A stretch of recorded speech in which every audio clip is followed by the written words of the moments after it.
The military history of Turkey is the history of the modern armed forces established under the Republic of Turkey, beginning with the Turkish War of Independence. The Turkish revolutionaries rejected the Treaty of Chevreuse, which had left the Ottoman government in control of substantially less of Anatolia than modern Turkey controls. Following the victory of Ataturk's forces in the War of Independence, the Treaty of Chevreuse was substituted with the Treaty of Lausanne, which granted international recognition to the government of Ankara, rather than the Ottoman government in Istanbul. World War II. In 1938, the Turkish army at peacetime strength consisted of 174,000 soldiers and 20,000 officers, forming 11 army corps, 23 divisions, 1 armored brigade, 3 cavalry brigades and 7 frontier commands. It was ill-equipped with primarily World War I-era weapons. The rifles used were a mixture including Mausers, Mannlichers, Lee Enfields, Martinis, Lebels and others.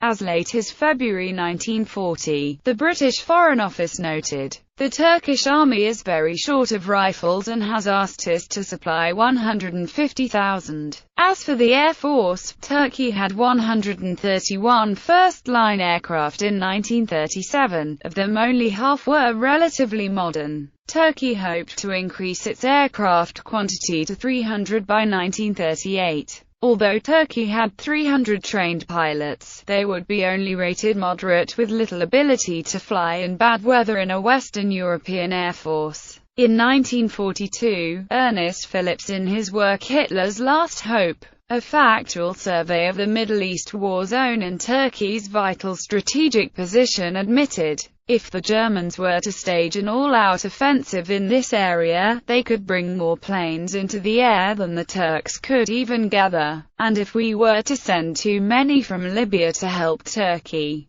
the weakness there would be such that we should be in difficulties on the other side of the Suez. At the beginning of World War II, the Turkish Air Force consisted of some 370 aircraft of all types, 450 pilots and 8,000 men. During the war, Turkey sent pilots to Great Britain for training purposes. 14 are known to have died in Great Britain. One of them was shot down by a German plane during a training flight in British airspace. The rest died in accidents. The daughter of former Air Forces Commander Emin Al-Khayyar, who had been sent to Britain for training during the war, stated she found something amazing while examining her father's wartime diaries. He wrote that, "They have told me that I am ready to go to Berlin. I have returned from the bombardment at 6 in the morning. I was tired." There were some allegations that Turkish pilots, who had been in Britain to get training during World War II, joined missions which bombed Berlin. However, officials of the Turkish General Staff asserted that their pilots were never assigned in active aerial warfare and bombing flights. The Turkish Navy was the weakest of the services. It consisted of the outdated battle cruiser Yavuz, 4 destroyers, 5 to 6 submarines, 2 light cruisers, 3 minesweepers, 2 gunboats, 3 motor torpedo boats, 4 mine layers and a surveying vessel. The personnel strength was approximately 800 officers and 4,000 men. The Navy lacked all modern appliances for defending coasts and harbors, and the ships were defenseless against air attacks. During the Anglo-Turkish treaty negotiations in September 1939, a military credit agreement amounting to £25 million was agreed upon. A Turkish Ministry of Defense letter to the Turkish General Staff dating the 22nd of March 1940 stated that the Turkish army was to be increased to 1.3 million effectives, forming 14 army corps, consisting of 41 infantry and 3 cavalry divisions, 7 fortified positions and 1 armored brigade. Yet, the letter stated, the material resources of the nation were unable to provide for the provisioning and transport of this large number of effectives. World War II broke out in the first year of the Ahmet presidency, and both the Allies and the Axis started to put pressure on Inonu to bring Turkey into the war on their respective sides. The Germans sent Franz von Papen to Ankara, while Winston Churchill secretly met with Inonu inside a train wagon near Adana on January 30, 1943. Inonu later met with Franklin D. Roosevelt and Winston Churchill at the Second Cairo Conference on December 4–6, 1943. Turkey remained neutral until the final stages of World War II and tried to maintain an equal distance between both the Axis and the Allies until February 1945, when Turkey entered the war on the side of the Allies against Germany and Japan. Until 1941, both Roosevelt and Churchill thought that continued Turkish neutrality would serve the interests of the Allies by blocking the Axis from reaching the strategic oil reserves of the Middle East. But the early victories of the Axis up to the end of 1942 caused Roosevelt and Churchill to re-evaluate a possible Turkish participation in the war on the side of the Allies. Turkey had maintained a decently sized army and air force throughout the war, and Churchill wanted the Turks to open a new front in the Balkans. Roosevelt, on the other hand, still believed that a Turkish attack would be too risky, and an eventual Turkish failure would have disastrous effects for the Allies. Inonu knew very well the hardships which his country had suffered during 11 years of incessant war between 1911 and 1922 and was determined to keep Turkey out of another war as long as he could. Inonu also wanted assurances on financial and military aid for Turkey, as well as a guarantee that the United States and the United Kingdom would stand beside Turkey in case of a Soviet invasion of the Turkish Straits. After the war, Korean War. During the Cold War, Turkey participated in the Korean War as a member state of the United Nations, suffering 731 deaths in combat.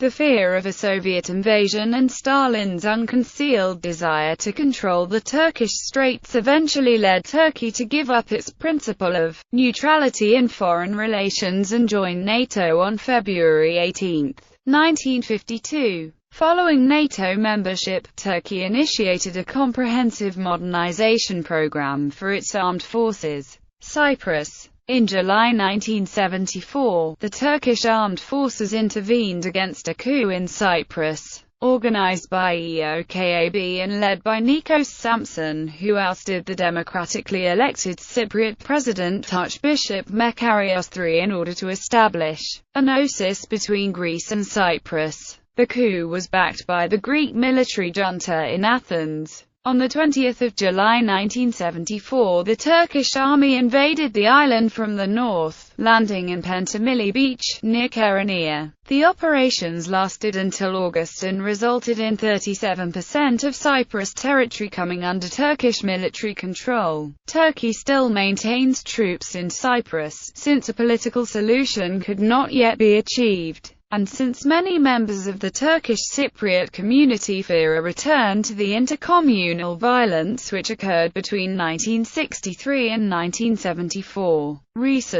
Towards the end of the 1980s, a restructuring and modernization process has been initiated by the Turkish armed forces, which still continues today. The final goal of Turkey is to produce indigenous military equipment and to become increasingly self-sufficient in terms of military technologies. PKK conflict 2011 Libyan civil war. Turkey's armed forces participated in the NATO-led military intervention and no-fly zone in Libya against Muammar Gaddafi's government troops. The Turkish Navy participated with 5 ships and 1 submarine in the NATO-led naval blockade to enforce the arms embargo. It additionally provided 6 F-16 Fighting Falcon jets for aerial operations. On 24 March 2011, Turkey's parliament approved Turkish participation in military operations in Libya, including enforcing the NFZ in Libya. The air bases committed were Incirlik and Izmir. Syrian civil war overseas deployments.